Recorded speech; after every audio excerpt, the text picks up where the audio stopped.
Türkmenistan'ın Senagatçılar ve Telekeçiler Birleşiginiň agdalary 13-nji maýda umumy ýygnaklaryny geçirip Döwran Hudaýberdiýew birleşigiň başlygy wezipesine saýladylar. Odol döwlet gollugyndaky telekeçileriň başlygynyň ornwatary bolan Hudaýberdiýew Aleksandr Dadaýew din jalmaga çykandan soň onuň wezipesini wagtlaýan ýerine ýetirdi. Türkmenistanyň ilkinji prezidenti Saparmurat Niýazow häzir 70-den aşan Dadaýewi baryp 2002-nji ýylda korrupsiýa aýplamalary sebäpli Aşgabat şäheriniň häkiminiň ornwatary wezipesinden boşatdy.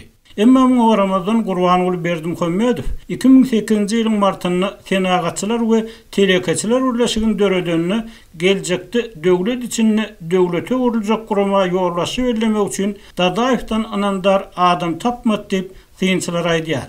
Prezidentin ýakyndan gollamagy, döwlet tarapyndan öýretilen uly ýeňillikler, milliardlarça dollara durýan döwlet taslamалary we ýeňillikli karzlar bu guramanyň ahyryna Niýazow döwründen bäri döwlet başçylarynyň gurulşyk biznesindäki baş ýarany bolan türk firmalarynyň şol sanyny Aşgabatda Ahmet Çalykdan soň esasy iş adamlarynyň birine urulan Erol Tabançanyň da ýurtdan gysylyp çykarylmagyna, Dadaýew birleşiginiň dol biznes monopoliýasynyň dikeldilmegine alyp geldi. Emma härlikçe tasdiklanmadyk maglumatlara görä bu birleşigiň işlerini elýär. Dadaýew garaşylmadyk yerden din jalşa uğradylanyny bakym onuň garşysynda jenaýat işiniň gowgalmak ähtimallygy çaklandy. Ýöne häzirçenli bu arada hiç bir resmi habar çykmady.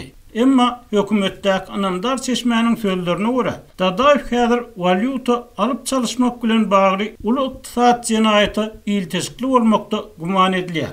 Geçirilen derine ve Germaniýada we Ýewropanyň beýleki ýurtlaryna Türkmenistanyň getirilen gyzyl pullaryň görilip başlamagynyň, telekeçiligi gollamak üçin döredilen konvertasiýa mümkinçiliginiň käbir telekeçiler tarapyndan şahsy wagty üçin ulanylmagynyň sebäp bolanyny aýdylýar. Ýurtdaky ykdysady kynçylyk sebäpli bank gulumlaryny sansız çäklendirmek ýerilip, bank işgärleriniň ýygyderli soraga çekilýän wagtynda Türkmenistanyň çykarylan uly möçberdäki maýa goýumlary daşary ýurtlarda peýda bolup başlady diýip hökümetdäki çeşme ýazýar. Onuň sözlerine görä, ýitileşen ykdysady krizis Dadaýewiň özüne ýakyn telekeçiler bilen Ýewropa ýurtlaryna edýän gatnawlaryny hassa ýygjamlatdy we daşary çykarylan ferişdeleriň arkasynda Berdimhemmedowyň baş telekeçisine döredilen konvertasiýa mümkinçiligi ýatan bolmaly diýip çaklanýar.